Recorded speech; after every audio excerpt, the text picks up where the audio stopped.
Ya Allah. Terus bagaimana hubungan dengan anak saya yang sekolah di pesantren, Pak?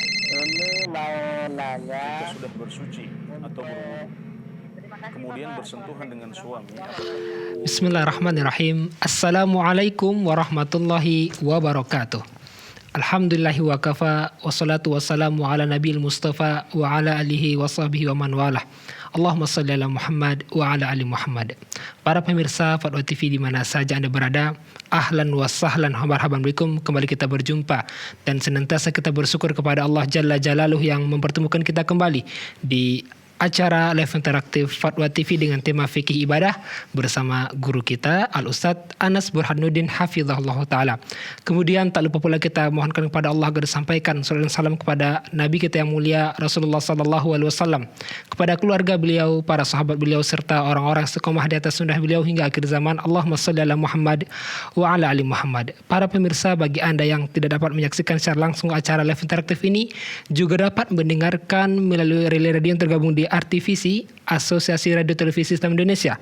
Di antaranya Radio Tuah FM Riau, Radio Al-Hikmah Banyuwangi, Radio MD FM Probolinggo, Radio Amuba Pangkal Pinang, Radio Bimbas Yogyakarta, Radio Sago FM Sumatera Barat, Radio Gema FM Bontang, lantas Radio Madinah Caruban, Radio Dai Tengaran, dan Radio Mas FM Seragen. Jazahumullah khairan. Dan untuk berpartisipasi para pemirsa dan juga para pendengar radio bisa menghubungi nomor 0331 544687 0331 544687 berkaitan dengan fikih ibadah. Dan alhamdulillah, sebelum kita merespon pertanyaan telah masuk di meja reaksi Fatwa TV, telah hadir bersama kita di tengah-tengah kita pemateri kita pada kesempatan ini, guru kita Al-Ustadz Anas Burhanuddin Hafizahullah Ta'ala, merupakan salah seorang dewan fatwa Perhimpunan Al-Irsyad atau anggota dari Dewan Fatwa Perhimpunan Al-Irsyad. Kita sapa beliau. Assalamualaikum Ustadz. Waalaikumsalam warahmatullahi wabarakatuh. Kepada Ustadz. Alhamdulillah, saya baik. Alhamdulillah, keluarga juga baik. Alhamdulillah. Baik Ustadz, dah mulai kuliah Ustadz ya? Oh ya, ini alhamdulillah pekan ini setelah libur cukup lama kita mulai kegiatan kuliah lagi. Dan alhamdulillah ini adalah anugerah dari Allah Subhanahu wa taala dan salah satu bentuk penjagaan Allah untuk kita semuanya insyaallah, di mana Allah berikan kepada kita kesempatan untuk bisa beramal lagi dan bisa bergelut dengan ilmu agama lagi. Alhamdulillah. Termasuk acara kita kesempatan ini sebetulnya Ustaz. Betul, tentunya acara seperti ini, acara interaktif ini juga adalah sarana untuk mudzakarah, untuk saling mengingatkan. Mungkin para pemirsa bisa mendapatkan jawaban dari apa yang menjadi permasalahan bagi mereka dalam urusan agama. Dan bagi kami para pemateri, ini adalah momen untuk baca lagi, momen untuk mengulang lagi apa yang sudah pernah dipelajari ya. Jadi tidak lepas dari thalabul ilmi dari kedua pihak. Semuanya mendapatkan pahala thalabul ilmi insyaallah. Baik Ustaz, sebagai pada biasa di pembukaan kita minta nasihat Ustaz. Tafadhal. Ya, bismillahirrahmanirrahim. Pada sesi kali ini saya ingin menukilkan kepada para pendengar dan pemirsa sekalian beberapa kisah yang disebutkan oleh para ulama dan sejarawan tentang hubungan harmonis antara ulama dan umara, di mana para umara sangat menghormati para ulama dan mengikuti fatwa-fatwa mereka. Di zaman Izzuddin bin Abdussalam yang wafat pada tahun 660 Hijriah. Jadi ini kejadian dari abad ke-7 Hijriah. Di zaman beliau ada sebuah kudeta atau pemberontakan yang dilakukan oleh budak-budak di Mesir, yang hal itu berhasil terjadi sehingga akhirnya para budak ini menguasai Mesir dan mereka disebut sebagai Mamalik. Bahkan negeri mereka disebut juga sebagai Daulatul Mamalik, negerinya para budak. Mamalik itu adalah jamak dari Mamluk yang artinya adalah budak. Nah, Izzuddin bin Abdussalam sebagai salah satu ulama pada masa itu menyampaikan kebenaran dan ilmu kepada mereka bahwasanya seorang budak tidak boleh untuk menjadi raja atau khalifah atau pemimpin umat Islam, dan kepemimpinan mereka tidak sah. Jadi salah satu syarat untuk menjadi khalifah atau raja dalam Islam adalah harus menjadi seseorang yang merdeka dahulu. Maka ketika hal ini disampaikan kepada para mamalik ini, subhanallah, mereka tunduk dengan fatwanya Izzuddin bin Abdussalam. Padahal mereka saat itu sudah menjadi raja-raja. Mereka sudah menjadi raja di Mesir. Maka saat itu Izzuddin bin Abdussalam memfatwakan agar mereka dijual dahulu ke pasar, dan kemudian oleh yang membeli dibebaskan. Maka para mamalik ini pun menyetujui hal tersebut. Mereka setuju untuk dijual di pasar, kemudian dibebaskan oleh orang yang membeli mereka di pasar. Barulah setelah itu Izzuddin bin Abdussalam menyampaikan kepada rakyat Mesir bahwasanya mereka sudah menjadi orang yang merdeka, dan mereka berhak untuk menjadi pemimpin dan sah kepemimpinan mereka. Ya, jadi dalam agama Islam ketika terjadi pemberontakan, sebenarnya pemberontakan ini tidak boleh terjadi dalam Islam. Tapi kalau sudah terjadi dan orang tertentu, misalnya para budak ini sudah memegang tampuk kekuasaan, maka wajib bagi umat Islam untuk membaiat mereka, ya, dan membaiat mereka dan memberikan ketaatan kepada mereka, taat dan patuh kepada mereka, dan tidak boleh untuk memberontak kepada mereka meskipun ada kekurangan di sana sini dalam kepemimpinan mereka. Nah, ini menunjukkan betapa tunduknya mereka yang sebenarnya posisinya sudah menjadi raja, tapi mereka masih mendengar perkataan Izzuddin bin Abdussalam.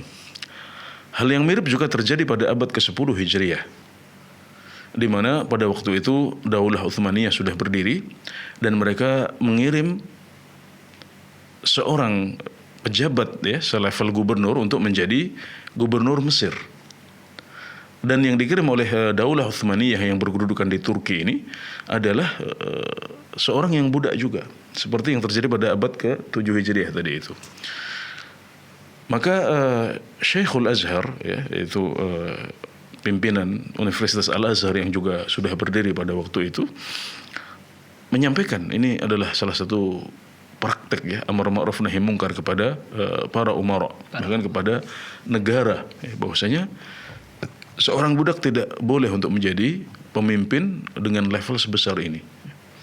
Sebagian fuqaha membolehkan seorang budak untuk memegang kekuasaan di level kecil, ya, level terbatas, tapi untuk menjadi pimpinan seperti seorang gubernur, apalagi gubernur Mesir yang cukup luas, ya, mereka berpendapat tidak boleh. Maka mereka menyampaikan kepada khalifah di Turki bahwasanya orang ini tidak boleh untuk menjadi pemimpin di Mesir karena dia masih budak. Maka ini pun juga fatwa ini didengarkan oleh khalifah yang ada di Turki, dan mereka pun atau khalifah di Turki ini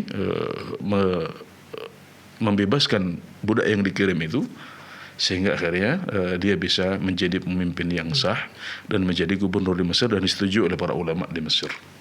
Ya, ini adalah dua kisah yang disebutkan oleh para ulama dan sejarawan yang menunjukkan bahwasanya ada hubungan harmonis antara ulama dan umara, dan para umara itu punya sisi kebaikan, yaitu mereka mau mendengarkan, ya, fatwanya para ulama, mereka mau mendengarkan nasihat para ulama, dan ini juga yang kita harapkan bisa terjadi pada pemimpin umat Islam di zaman kita. Umara sama dengan pemimpin saja.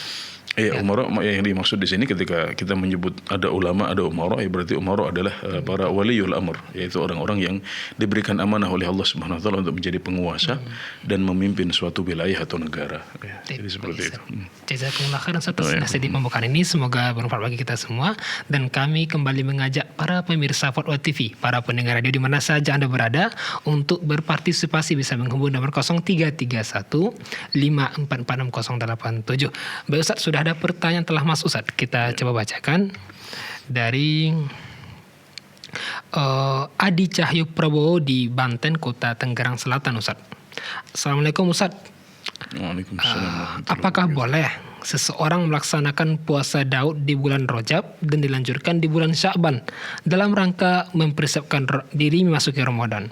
Seseorang tersebut sebelumnya tidak puasa Daud, tapi insya Allah berniat untuk puasa Daud juga di bulan haram lainnya, Dzulqa'dah, Dzulhijjah, dan Muharram. Bagaimana Ustaz? Ya. Ya, menyiapkan diri untuk menyambut bulan Ramadan dengan melatih diri memperbanyak ibadah kepada Allah Subhanahu wa taala adalah salah satu sunnah yang dicontohkan oleh Rasulullah sallallahu alaihi wasallam. Disebutkan dalam hadis-hadis yang sahih bahwasanya Rasulullah sallallahu alaihi wasallam di bulan Sya'ban boleh memperbanyak puasa. Bahkan di mayoritas hari bulan Sya'ban boleh mengerjakan puasa. Lebih banyak daripada puasa beliau di bulan-bulan yang lain. Ini hikmahnya adalah untuk menyambut bulan Ramadan, menyiapkan diri di bulan Ramadan, karena di bulan Ramadan beliau akan puasa penuh. Maka beliau sudah pemanasan sejak bulan Sya'ban. Bahkan sejak bulan Rajab juga, karena bulan Rajab adalah salah satu bulan haram atau Ashhurul Hurum. Karenanya para ulama menyebutkan bahwasanya bulan Rajab adalah waktunya untuk menanam, kemudian bulan Sya'ban adalah waktunya untuk menyirami, dan bulan Ramadan adalah waktunya panen. Nah, jadi para ulama melihat hari-hari ini adalah hari-hari ibadah, bulan-bulan ibadah. Jadi orientasi mereka adalah ibadah. Dan ini mengingatkan saya akan kebiasaan penduduk Madinah yang barangkali juga bisa kita contoh di negara kita. Ya, di kota Madinah itu mereka punya kebiasaan untuk menyediakan sufrah atau hidangan buka puasa di Masjid Nabawi yang sangat ramai ya. Jadi semua bagian Masjid Nabawi itu penuh dengan hidangan-hidangan buka puasa ini kalau sudah masuk bulan Ramadan. Dan meskipun mereka adalah orang-orang yang makmur ya, yang negara yang cukup kaya, tapi penduduk Madinah ini juga tidak serta-merta siap untuk menjaga tradisi mereka memberikan hidangan puasa pada bulan Ramadan. Tapi mereka juga menabung. Ya, saya pernah mendengar dari mereka sendiri bahwasanya keluarga-keluarga ini mereka urunan, patungan dan menabung ya. Mereka menyiapkan bekal agar tradisi keluarga untuk bisa memberikan hidangan puasa kepada para peziarah Masjid Nabawi ini tidak putus. Nah, jadi beberapa bulan sebelum Ramadan mereka sudah nyelengi, sudah nabung agar mereka bisa beribadah sebanyak mungkin. Jadi Rasulullah SAW demikian pula beliau di bulan Rajab sudah mulai memperbanyak ibadah. Tentunya beliau ibadahnya di hari-hari biasa juga sudah sangat banyak. Ya. Tapi itu beliau tambah lagi di bulan Rajab, kemudian di bulan Sya'ban lebih banyak lagi dan mencapai puncaknya di bulan Ramadan. Maka menyiapkan diri menyambut bulan Ramadan seperti yang disebutkan oleh penanya dengan memperbanyak puasa dan puasa Daud, maka ini adalah sesuatu yang sangat bagus. Ini adalah sunnah Rasulullah SAW meskipun prakteknya tidak persis seperti itu. Ya, artinya tidak disebutkan bahwasanya Nabi Muhammad SAW melaksanakan puasa Daud di bulan Rajab dan di bulan Sya'ban. Tidak ada contoh yang persis seperti itu, tapi beliau menyiapkan diri. Beliau memperbanyak puasa di bulan Sya'ban dan di bulan Rajab juga beliau sudah memperbanyak ibadah karena itu adalah waktu Syahrul Hurum tadi itu, bulan haram tadi itu. Dan tentunya ditambah satu lagi yaitu bahwasanya bulan Rajab adalah bulan haram, di mana di bulan-bulan haram ini ya, di bulan Rajab kemudian bulan Dzulqa'dah, Dzulhijjah dan Muharram ini adalah waktu yang disebut sebagai musim ibadah juga. Jadi di situ kita dianjurkan untuk memperbanyak ibadah kepada Allah Subhanahu wa taala ya. Maka dengan dua pendalilan ini ya, berarti bisa kita simpulkan bahwasanya apa yang ditanyakan adalah sesuatu yang sangat bagus dan itu juga dicontohkan oleh Rasulullah Sallallahu Alaihi Wasallam. Insyaallah pertanyaan ini mengingatkan kita kembali akan Ramadan. Betul. Ya, ini satu poin yang hampir kelewatan. Saya ingin berterima kasih kepada saudara penanya. Ya, ini adalah pengingat bagi kita semuanya. Ternyata Ramadan sudah begitu dekat. Berarti berapa? 2 bulan lagi ya kira-kira ya, 2 bulan. Jadi di depan kita sudah ada bulan Rajab, kemudian setelah itu bulan Sya'ban dan kemudian ada bulan Ramadan. Maka Jazakallah khairan, kita ucapkan terima kasih kepada penanya ya. Jadi ini pertanyaan sifatnya, tapi kita harapkan juga bisa menjadi tazkir dan pengingat untuk kita semuanya bahwasanya Ramadan sudah dekat. Dan kalau saudara kita menyiapkan persiapan berupa puasa Daud di 2 bulan ini, maka mari kita juga tidak kalah dengan saudara penanya untuk mulai menyiapkan diri dengan pemanasan sebelum Ramadan dengan berbagai ibadah yang disyariatkan dalam agama kita. Tapi jazakumullah khairan Ustaz, kalau kita bahas panjang nanti Ustaz seperti Ramadan Ustaz. Karena pertanyaan masih banyak Ustaz, kita bacakan soal berikutnya Ustaz. Ya, dari Saudara Riandi Narta di Jawa Timur, Kabupaten Kediri Ustaz. Ustaz izin bertanya perihal cara dapat semangat dalam beribadah dan menanyakan hukum sholat qobliyah maghrib. Apakah Rasulullah SAW pernah mengamalkannya Ustaz? Ya, agar kita bisa bersemangat dalam ibadah, ada beberapa kiat yang bisa kita lakukan. Yang pertama adalah ingat bahwasanya ibadah itu adalah kewajiban kita. Dan ibadah adalah tujuan utama penciptaan manusia di atas muka bumi. Allah Subhanahu wa taala berfirman, "Wa ma khalaqtul jinna wal insa illa liya'budun." Dan tidaklah aku ciptakan jin dan manusia kecuali agar mereka beribadah kepadaku. Jadi ibadah adalah tujuan utama penciptaan manusia di atas muka bumi. Kalau kita bertanya untuk apa kita hidup di atas muka bumi, untuk apa kita diciptakan, kenapa kita ada di sini, ini sebenarnya adalah pertanyaan yang berat. Tapi Allah sudah jelaskan jawabannya. Tujuannya adalah agar kita beribadah kepada Allah Subhanahu wa taala. Maka ingat bahwasanya ini adalah tujuan utama kita hidup. Jadi kita harus beribadah kepada Allah Subhanahu wa taala dan kita harus menjalaninya dengan semangat. Yang kedua, bahwasanya kehidupan akhirat kita tergantung pada apa yang sudah kita usahakan saat masih di dunia. Hidup ini hanya sementara. Kita semuanya akan menapaki alam akhirat dan kebahagiaan kita di sana tergantung pada apa yang sudah kita siapkan saat masih di dunia. Semakin baik bekal kita, semakin kita bertakwa kepada Allah Subhanahu wa taala, maka insyaallah kehidupan kita di akhirat akan semakin baik dan bahagia.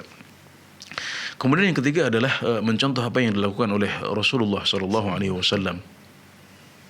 Ya, berupa meminta tolong kepada Allah Subhanahu wa taala, karena rajin dan semangat beribadah adalah akhlak karimah, akhlak yang mulia yang dibagi-bagi oleh Allah Subhanahu wa taala kepada hamba-hambanya sebagaimana dia membagi rezeki.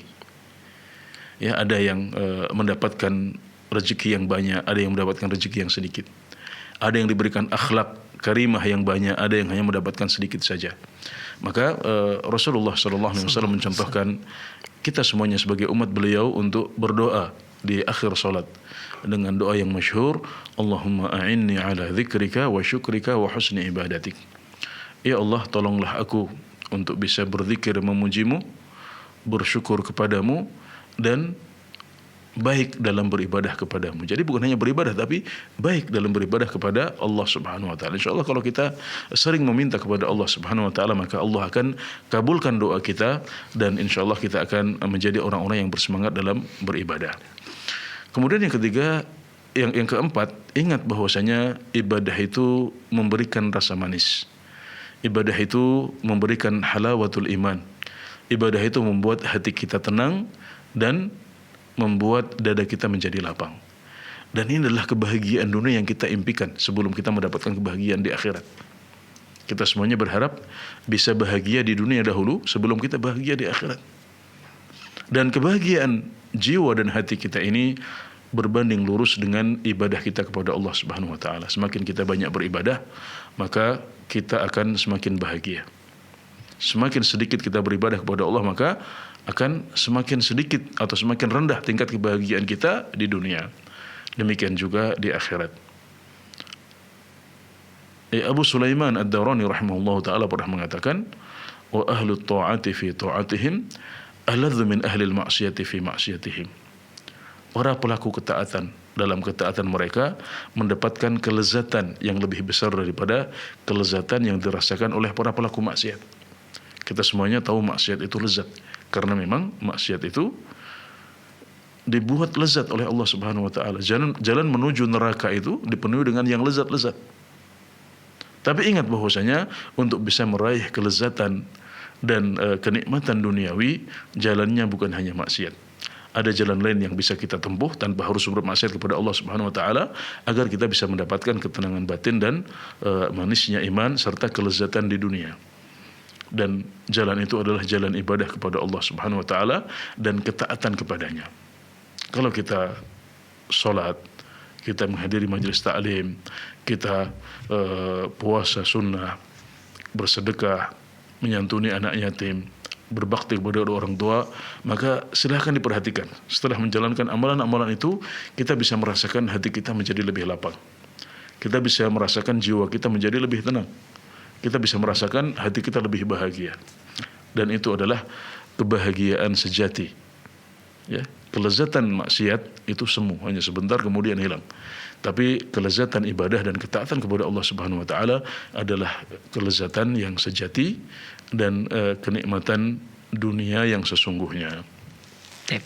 Ya, adapun tentang salat qabliyah maghrib ya. Salat qabliyah maghrib, saya tidak mengetahui ada satu dalil yang dengan tegas menjelaskan bahwasanya Rasulullah sallallahu alaihi wasallam salat qabliyah maghrib. Itu sepanjang pengetahuan saya tidak ada dalil yang menyebutkan seperti itu. Tapi ada beberapa dalil yang menunjukkan disyariatkannya salat sunnah qabliyah maghrib. Di antara yang pertama adalah dalil yang umum, yaitu sabda Rasulullah sallallahu alaihi wasallam, "Baina kulli adzanaini shalah." Setiap jeda antara dua azan, yaitu azan dan iqamat, itu ada salatnya. Jadi di setiap jeda menunggu antara azan dan iqamat itu disyariatkan untuk mengerjakan salat sunnah. Nah, ini adalah dalil umum. Ini bisa kita pakai untuk qabliyah subuh, qabliyah zuhur, qabliyah asar, qabliyah isya, dan juga qabliyah maghrib. Kemudian yang kedua adalah dalil khusus tentang salat qabliyah maghrib, yaitu sabda Rasulullah sallallahu alaihi wasallam, "Shallu qabla al-maghrib. Shallu qabla al-maghrib. Shallu qabla al-maghrib liman syaa." Salatlah kalian sebelum maghrib. Salatlah kalian sebelum maghrib. Beliau mengulang-ulang sampai 3 kali perintah ini, dan di kali yang ketiga beliau mengatakan liman syaa, yaitu untuk siapa yang berkehendak. Nah, berdasarkan dalil khusus ini, para ulama menyimpulkan bahwasanya salat sunnah qabliyah maghrib itu sunnah, dianjurkan oleh Rasulullah sallallahu alaihi wasallam, tapi tidak ditegaskan. Beliau mengatakan liman syaa, ya berbeda dengan rawatib yang muakkadah, salat sunnah rawatib yang muakkadah yang ditegaskan, maka qabliyah maghrib termasuk yang tidak ditegaskan. Untuk maghrib yang ditegaskan adalah ba'diyahnya. Yang qabliyahnya tidak ditegaskan oleh Rasulullah sallallahu alaihi wasallam, tapi dia tetap dianjurkan untuk dilakukan. Alangkah baiknya kalau kita bisa melakukannya. Kemudian yang ketiga juga adalah praktek dari para sahabat Rasulullah sallallahu alaihi wasallam. Disebutkan dalam sebuah athar bahwasanya para sahabat Rasulullah sallallahu alaihi wasallam jika sudah dikumandangkan azan maghrib, mereka kanu yabtadiruna as-sawari. Mereka segera menuju ke tiang-tiang yang ada di masjid. Kemudian mereka mengerjakan salat sunnah qabliyah maghrib. Kenapa mereka mencari tiang? Karena mereka mencari sutrah. Mereka mencari sutrah yang mereka pakai saat mereka mau sholat. Jadi ini yang pertama menunjukkan bahwasanya mengerjakan sholat sunnah qabliyah maghrib adalah praktik yang umum berlaku di kalangan para sahabat Rasulullah SAW. Kemudian juga menunjukkan bahwasanya para sahabat itu sholatnya mengejar sutrah, artinya mereka memakai sutrah saat mereka mengerjakan sholat. Ya. Jazakallah khairan. Ya, jadi intinya tidak ada dalil khusus dari Rasulullah SAW. Maksudnya dalil khusus dalam arti beliau praktek ya. Tapi kan untuk menentukan sebuah hukum, untuk menjelaskan disyariatnya suatu salat, tidak harus praktek dari Rasulullah SAW. Cukup ada anjuran dari beliau. secara umum, ada anjuran juga secara khusus ditambah praktik dari para sahabat yang itu didiamkan oleh Rasulullah SAW. Jadi ini sunnah taqririyah, sunnah dalam bentuk beliau mendiamkan para sahabat yang sholat qobliyah maghrib, berarti itu boleh dan disyariatkan. Jadi ini sudah cukup, ya, tidak harus ada contoh praktek langsung dari Rasulullah SAW. Ya. Jazakallah khairan Ustaz atas jawaban penjelasannya. Demikian yang bertanya, semoga bisa dipahami. Masya Allah. Baik Ustaz, sudah ada penelpon yang menunggu Ustaz. Kita coba sapa terlebih dahulu. Assalamualaikum Fatwa TV. Waalaikumsalam warahmatullahi wabarakatuh. Ya, ini seperti Pak Kaden. Iya. Iya. Gimana kabar Pak? Sehat Pak? Alhamdulillah. Ya, silakan Bapak Kaden di Cianjur. Assalamualaikum warahmatullahi wabarakatuh Pak Ustadz. Waalaikumsalam warahmatullahi wabarakatuh. Saya ingin bertanya tentang saf di dalam sholat Ustadz. Kebiasaan di kampung saya ini kan kalau sholat baik itu jamaahnya banyak ataupun hanya seorang, jadi imam itu di depan Ustadz.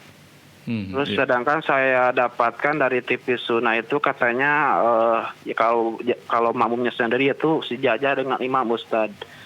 Jadi yang saya tanyakan, apakah kedua-duanya ini ada dalilnya, apakah ada ikhtilaf ataupun variasi di dalam ibadah Ustadz? Kalau di tempat Pak Kaden yang di belakang itu, di belakang jauh seperti sholat jamaah biasa atau mundur sedikit aja Pak? Jadi di saf kedua Ustadz setelah imam. Ya seperti biasa, berarti seperti kalau jamaah banyak berarti ya, dia tidak maju agak mendekat ke imam gitu, nggak seperti itu ya? Iya, enggak. Kadang ada juga yang seperti itu Ustadz. Iya, oke. Baik. Cukup Bapak. Ya, Assalamualaikum warahmatullahi wabarakatuh. Waalaikumsalam warahmatullahi wabarakatuh. Silakan Ustaz. Iya. Yang dicontohkan oleh Rasulullah SAW adalah bahwasanya saat orang sholat berdua, jamaahnya hanya terdiri dari imam dan makmum, maka contohnya adalah apa yang dipraktekkan oleh Rasulullah SAW ketika beliau sholat qiyamul lail bersama Ibnu Abbas. Jadi Ibnu Abbas ini adalah anak paman Rasulullah SAW dan beliau punya bibi yaitu Maimunah yang merupakan istri Rasulullah SAW. Nah kadang-kadang Ibnu Abbas menginap di rumahnya Maimunah radhiyallahu anha, istri Rasulullah SAW. Dan suatu malam ketika beliau menginap di sana, beliau melihat Rasulullah SAW sholat malam. Maka Ibnu Abbas segera bangun dan ikut sholat bersama Rasulullah SAW. Namun waktu itu Ibnu Abbas berdiri di sebelah kiri, berdiri di sebelah kiri. Tapi kemudian Rasulullah SAW menggeser Ibnu Abbas, memutar Ibnu Abbas dari belakang, kemudian meletakkannya di sebelah kanan beliau. Jadi ini adalah contoh dari Rasulullah SAW. Dan kemudian para ulama menyebutkan bahwasanya jika jamaahnya hanya dua orang, imam dan makmum, maka para ulama sepakat bahwasanya keduanya berdiri sejajar. Ya, artinya makmumnya tidak di belakang, tapi mereka berdiri sejajar. Ini adalah ijma ulama, yaitu kesepakatan di antara para ulama, sebagaimana disebutkan oleh Ibnu Rushd rahimahullah taala dalam Bidayatul Mujtahid. Yang beliau menyebut itu adalah ijma, jadi kesepakatan. Hanya saja kemudian ketika kita melihat secara lebih rinci, ada sebagian madhab yang menjelaskan atau yang berpendapat bahwasanya makmumnya bergeser sedikit ke belakang, seperti dalam madhab Syafi'i yang kita sering lihat prakteknya di masjid-masjid umat Islam di Indonesia. Tapi tidak berdiri di belakang, hanya geser sedikit saja. Ini madhab Syafi'i seperti itu. Namun yang lebih kuat Allah Ta'ala adalah cukup berdiri sejajar saja, karena Ibnu Abbas radhiyallahu anhu yang meriwayatkan hadis, beliau tidak menyebutkan bahwasanya beliau digeser agak ke belakang. Beliau menyebutkan bahwasanya beliau berdiri di sebelah kiri Rasulullah sallallahu alaihi wasallam. Kemudian Rasulullah SAW menggeser beliau dari arah belakang, kemudian meletakkan beliau, memposisikan beliau di sebelah kanan. Nah, kalau seandainya ada sunnah mundur sedikit, niscaya beliau akan sebutkan. Tapi beliau tidak menyebutkan itu. Jadi beliau hanya menyampaikan bahwasanya beliau digeser oleh Rasulullah SAW untuk kemudian diposisikan di sebelah kanan beliau. Dan ini yang terdetik di benak kita ketika disebutkan di sebelah kanan beliau, maka itu posisinya sejajar. Nah, jadi ini adalah yang sesuai dengan sunnah Rasulullah SAW. Hanya itu ya. Itu saja. Ya, semoga bisa mencerahkan. Ya. Demikian yang bertanya Pak Kaden, semoga bisa dipahami. Baik, sudah ada penelpon berikutnya saat kita coba bahas apa. Assalamualaikum Fatwa TV. Waalaikumsalam warahmatullahi wabarakatuh. Ya, dengan Ibu siapa di mana? Dengan Ummu Fakri Riau. Ya, silakan Ummu Fakri. Assalamualaikum ya Ustaz. Waalaikumsalam warahmatullahi wabarakatuh. Barakallahu fiik. Wafikum barakallah. Begini ya Ustaz. Ketika imam di sebuah masjid itu membaca kunut, dan ada Ustaz yang berpendapat kita tetap tidak baca kunut. Maksudnya tidak menengadahkan tangan begitu. Iya. Tapi ada sebagian Ustaz kita mengikuti walaupun kita tidak meyakini bahwa kunut itu adalah sunnah. Iya. Anak ini kan awam ya Ustaz. Anak bingung. Betul. Mana yang anak ikuti. Sekarang anak taklid sama Ustaz. Ustaz mana yang Ustaz rojihkan? Cukup Ibu. Cukup Ustaz. Baik. Terima kasih. Barakallahu fiik Ummu Fakri di Riau. Ditodong gitu nih. Ya, silakan Ustaz. Ya, jazakallah khairan kepada Ummu Fakri di Riau ya. Jadi masalah praktek kunut, kemudian berbagai hal yang berhubungan dengan sholat kita, puasa kita, haji kita, ini adalah masalah-masalah fikih. Jadi masalah-masalah fikih itu adalah masalah yang sifatnya amaliyah, praktek. Dan dalam masalah-masalah fikih itu terjadi banyak sudut pandang, terjadi banyak perbedaan pendapat di antara para ulama.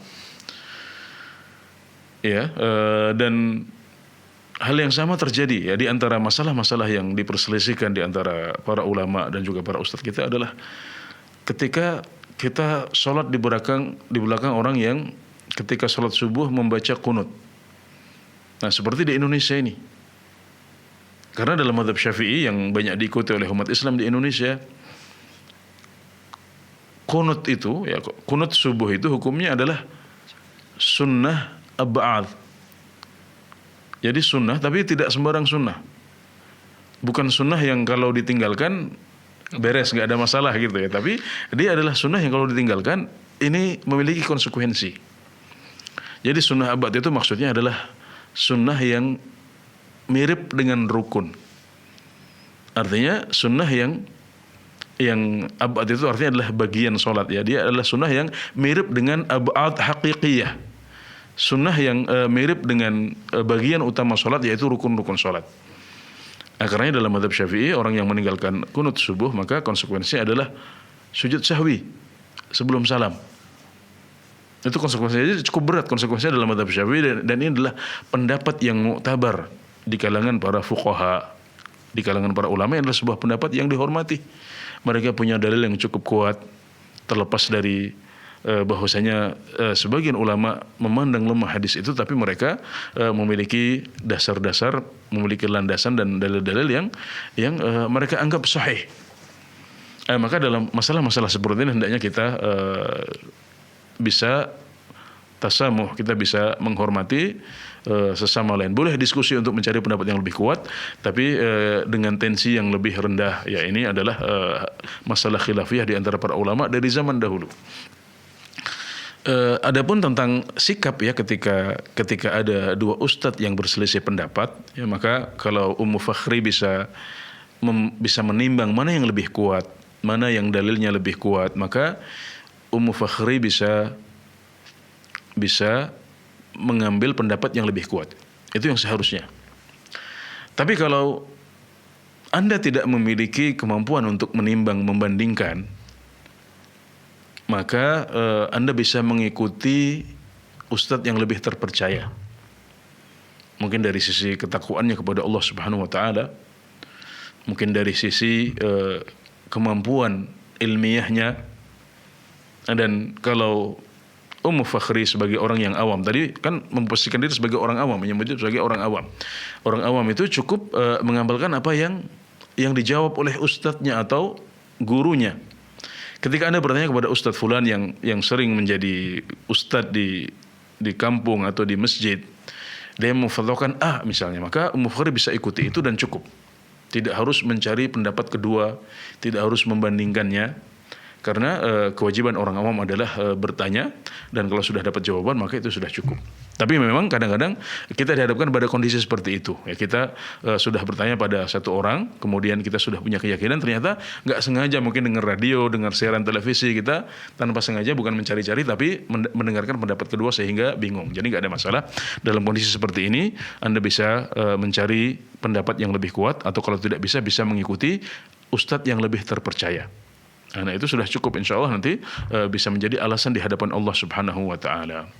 Adapun kalau saya ditanya, maka saya cenderung kepada pendapat yang mengatakan bahwasanya kita disunnahkan untuk tetap mengangkat tangan di belakang imam yang kunut. Kenapa? Karena keumuman sabda Nabi Muhammad SAW, innama ju'ilal imamu liyu'tamma bihi. Sesungguhnya imam itu dijadikan untuk diikuti, dicontoh. Dalam hal apa? Dalam hal-hal yang kelihatan jelas.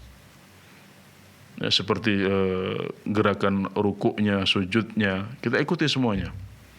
Termasuk kalau kita tahu bahwasanya imam membaca kunut, karena kita akan mendengar suara kunut dia. Kita bisa melihat dia sedang kunut. Kalau kita di belakang pun kita bisa mendengar bahwasanya dia sedang kunut.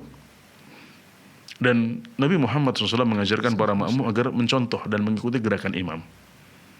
Jadi ini alasan yang pertama. Kemudian yang kedua, karena ini masalah khilafiyah yang mu'tabar. Ya, kalau seandainya ini adalah masalah yang jelas gamblang, misalnya itu adalah jelas bid'ah, misalnya, tentunya kita akan bersikap berbeda.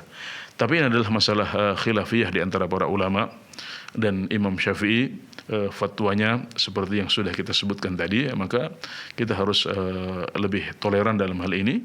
Dan yang terbaik bagi umat Islam adalah seragam dalam sholatnya. Ketika imamnya berpendapat kunut subuh, maka para makmum disunnahkan juga untuk ikut mengangkat tangan dan berdoa mengamini doanya imam.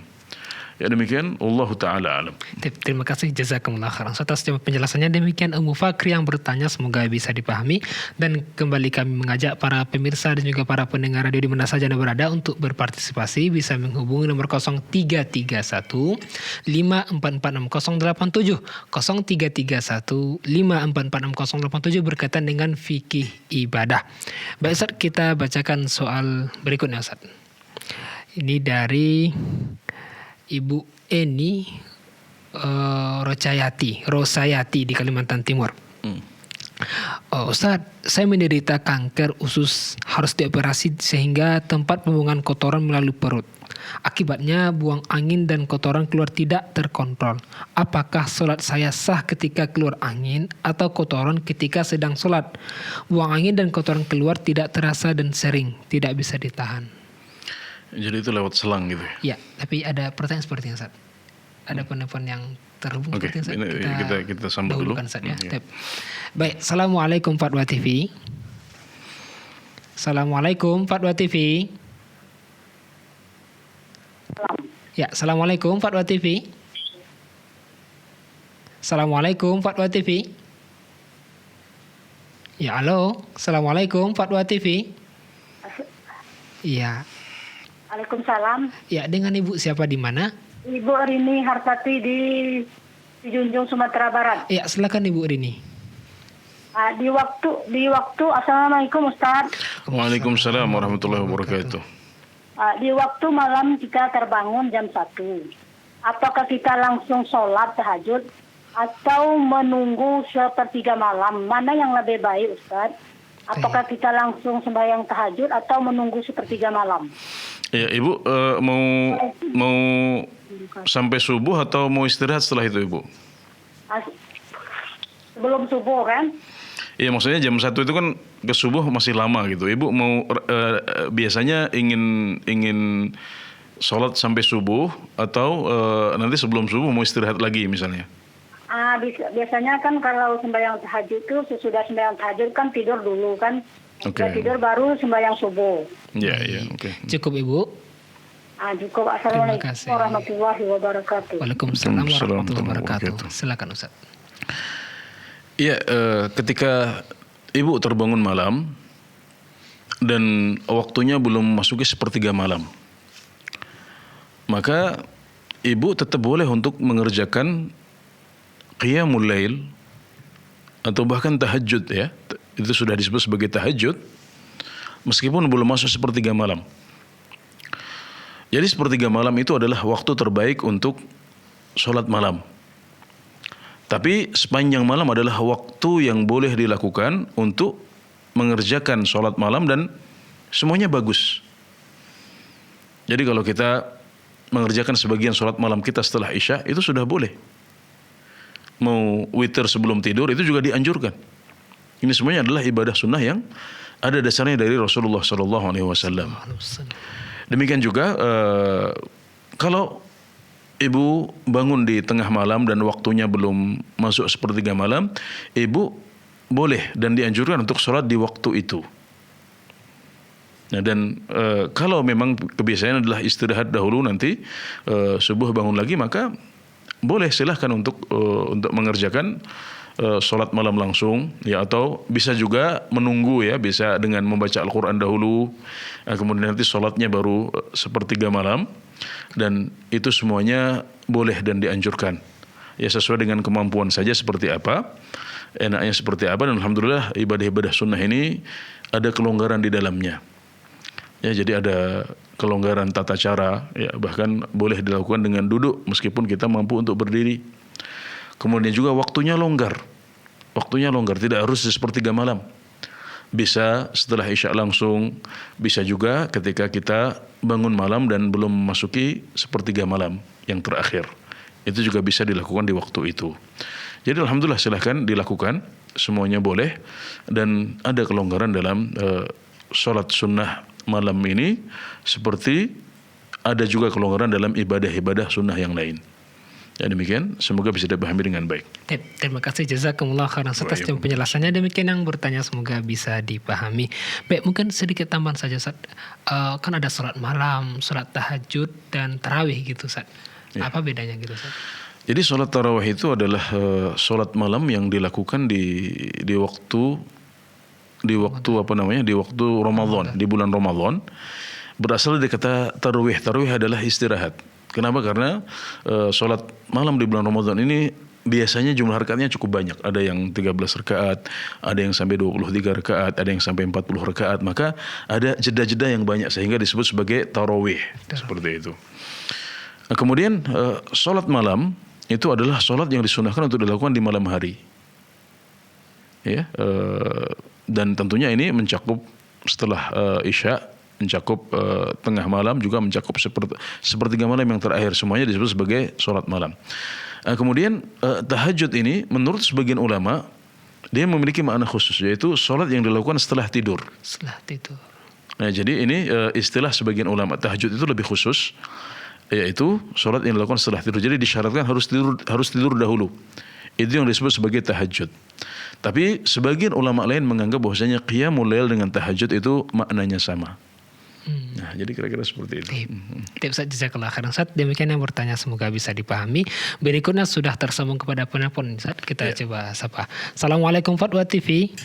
Waalaikumsalam warahmatullahi wabarakatuh. Iya, dengan siapa di mana? Pak Hari di Bogor. Ya, silakan. Semoga Ustadz dan tim Fatwa TV selalu dalam lindungan Allah. Amin, amin. Makasih. Ustadz, saya pernah sholat asar jam 5 lewat.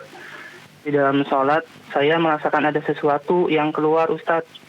Dan tidak saya tanggapi, takutnya itu cuma was-was setan.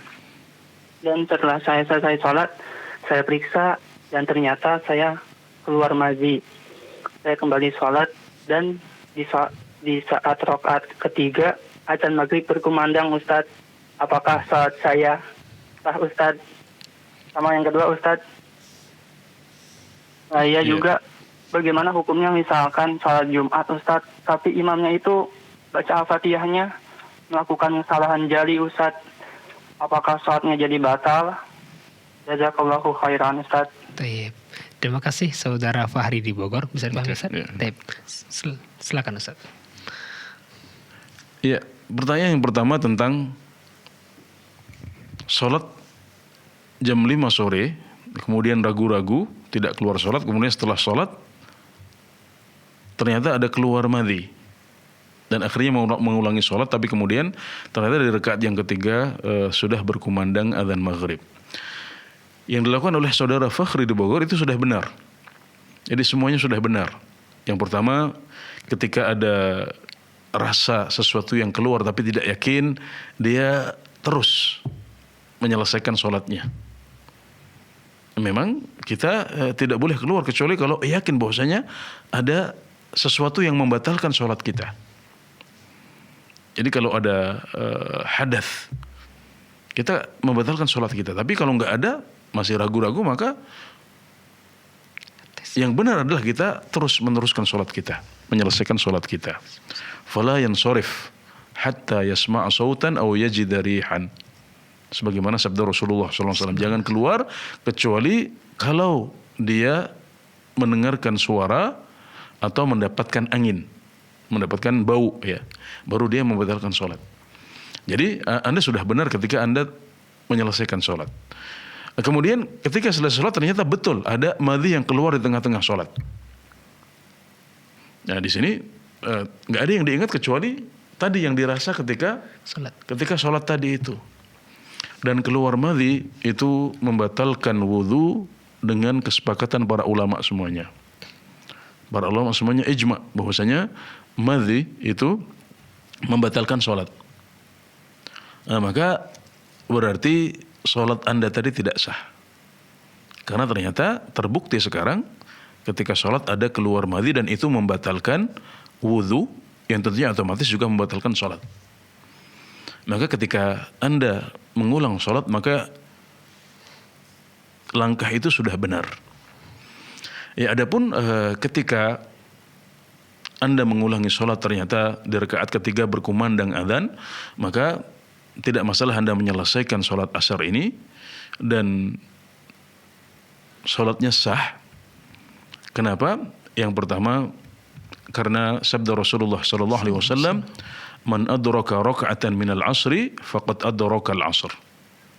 Barang siapa yang mendapati satu rakaat dari sholat asar, maksudnya sebelum terbenamnya matahari, maka sholat dia sudah sah. Ya, sholat itu terhitung pada waktunya. Kemudian yang kedua, karena ini adalah kondisi darurat. Dia sudah sholat, ya, meskipun ya jam 5 itu kalau di Indonesia sudah cukup sore ya. Meskipun ya, berbeda-beda antara misalnya Indonesia bagian barat, tapi di Banyuwangi dengan yang di Padang. Ini tadi di mana? Di Bogor. Kalau Bogor kira-kira tengah-tengah. Ya jam 5 mungkin belum menguning matahari ya, itu masih waktu sholat yang tidak terlalu terlambat insyaallah ya. Sudah berusaha sholat pada waktunya.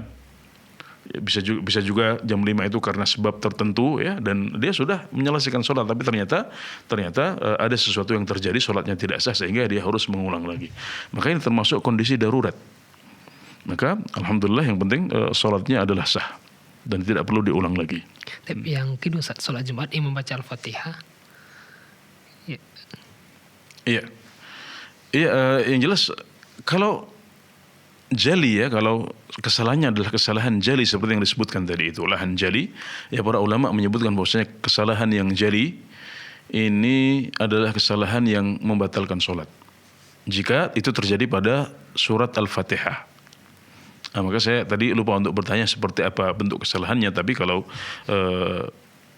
kita asumsikan bahwasanya kesalahan tersebut adalah benar-benar kesalahan jali, kesalahan yang fatal, maka sholat seseorang itu tidak sah. Dan di sini makmum juga tidak sah. Kalau dia tahu bahwasanya itu adalah kesalahan jali, ya, imamnya tahu, makmumnya tahu, maka berarti imamnya tidak sah, maka makmumnya juga tidak sah. Nah, jadi dhabit atau aturan yang menjelaskan tentang kapan sholatnya makmum batal itu adalah kalau makmum sadar dan tahu. Kalau kesalahan imam adalah kesalahan yang bisa terlihat, kesalahan yang bisa disadari oleh makmum, dan kesalahan itu membatalkan sholat, maka sholatnya makmum ikut batal. Misalnya kalau imamnya kentut misalnya, nah kemudian makmumnya mendengar imam sudah kentut, maka di sini imam sholatnya batal, makmum juga ikut batal karena dia tahu. Nah kalau seandainya imamnya tidak wudu, tidak bilang-bilang ke makmum, sementara makmumnya nggak tahu, maka di sini para ulama menjelaskan imamnya sholatnya batal, tapi makmumnya tidak batal, makmumnya sholatnya sah.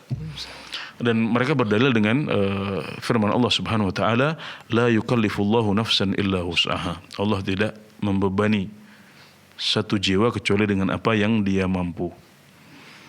Nah, jadi kita semuanya akan ditanya oleh Allah tentang apa yang kita yakini. Nah, kalau kita meyakini sholat kita sah, kita tidak tahu imam sudah wudu apa belum. Pada dasarnya imam sudah wudu. Kalau dia nakal misalnya, dia sengaja untuk main-main dengan sholatnya umat Islam, ya, maka di sini sholatnya imam batal, tapi sholatnya makmum tidak batal karena kita nggak tahu kalau dia belum berwudu. Jadi seperti itu. Jadi kembali ke dhabit atau kaidah ini, kita kembali ke pertanyaan. Di sini tadi saudara Fakhri di Bogor bertanya, dia sholat di belakang imam yang punya kesalahan jali dalam baca surat Al-Fatihah. Berarti di sini makmum sadar. Dia tahu kesalahan imam yang fatal, maka berarti sholatnya ikut batal dan dia harus mengulang lagi. Bagaimana caranya sekarang? Sholat Jumatnya sudah lewat. Caranya adalah dengan mengqadha dengan sholat zuhur 4 rakaat. Ya, demikian Wallahu ta'ala alam. Terima kasih jazakumullah khairan atas penjelasannya. Demikian yang bertanya, semoga bisa dipahami, dan kami kembali mengajak Anda bagi pemirsa Faro TV dan juga para pendengar untuk bertanya langsung bisa menghubungi nomor 0331544687. Baik, kita bacakan soal yang tertunda tadi, Ustaz. Dari Ibu Eni di Kalimantan Timur. Ustaz, saya menderita kanker usus, harus dioperasi sehingga tempat pembuangan kotoran melalui perut. Akibatnya buang angin dan kotoran keluar tidak terkontrol. Apakah sholat saya sah ketika keluar angin atau kotoran ketika sedang sholat? Buang angin dan kotoran keluar tidak terasa dan sering, tidak bisa ditahan. Iya, jadi jawaban pertanyaan ini akan kita bagi menjadi dua. Yang pertama tentang apakah keluarnya angin atau kencing atau tinja dari perut ini hukumnya sama dengan keluarnya angin, tinja dan kencing dari salurannya yang seharusnya. Ini ada khilaf di antara para ulama, dan yang lebih kuat adalah pendapat yang mengatakan bahwasanya itu terhitung sebagai buang air besar, buang air kecil dan kentut, meskipun sekarang keluarnya dari perut atau melalui selang yang dikeluarkan dari perut, sama saja.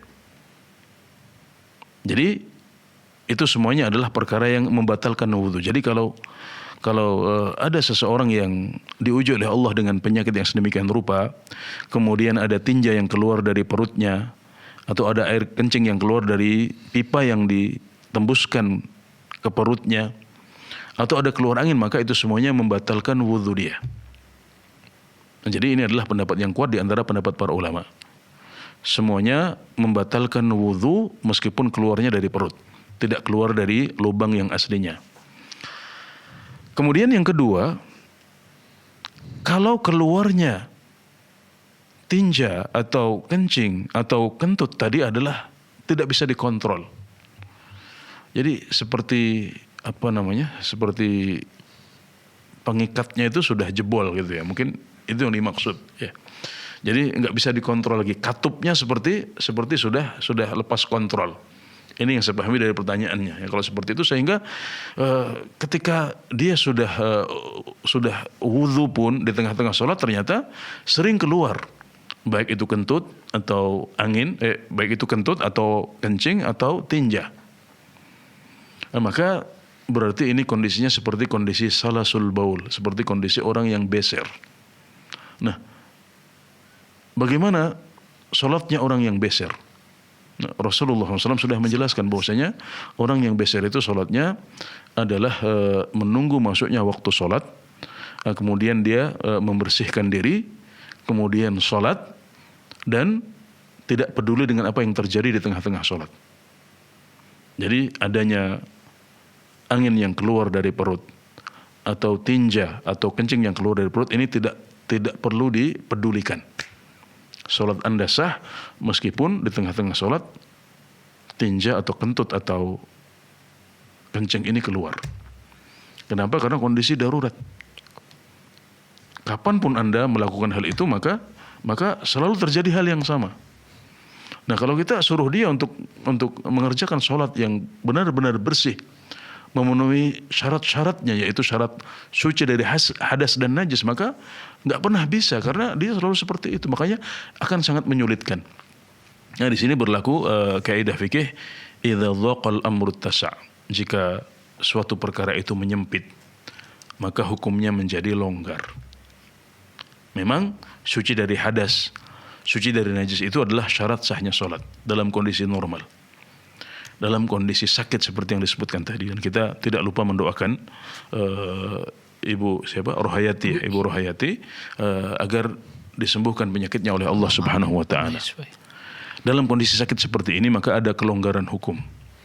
Nah, dia seperti orang yang punya salasul baul atau beser. Juga seperti orang yang istihadhah, yang darahnya di farjinya terus keluar. Bukan darah haid tapi itu darah penyakit.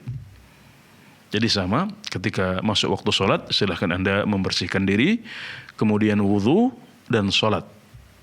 Dan sholatnya tidak usah diulang-ulang.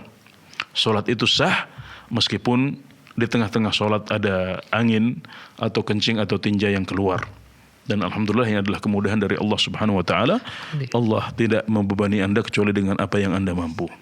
Jadi ini adalah kemudahan dalam Islam yang harus kita syukuri, dan karenanya Islam disebut sebagai Al-Hanifiyah As-Samhah, sebagai agama yang lurus tapi longgar. Ya, samhah itu longgar. Jika ada kesulitan-kesulitan, kondisi sakit seperti ini, maka hukumnya bisa berubah menjadi longgar. Bahkan sesuatu yang menjadi syarat sahnya sholat pun menjadi tidak disyaratkan lagi. Ya, suci dari hadas, suci dari najis itu adalah syarat sahnya sholat. Tapi dalam kondisi darurat dan sakit seperti ini maka hukum itu tidak berlaku lagi. Walhamdulillah. Jadi cukup Anda sholat sekali dan nggak perlu diulang-ulang lagi. Cukup Ustaz. Terima kasih buat jazakumullah khairan atas penjelasannya. Demikian Ibu yang bertanya di Kalimantan Timur, semoga bisa dipahami dan merupakan sebagai pertanyaan terakhir di perjumpaan kali ini Ustaz. Soal tanpa terasa jazakumullah khairan Ustaz. 1 jam bersama-sama kita sefarah dengan antum.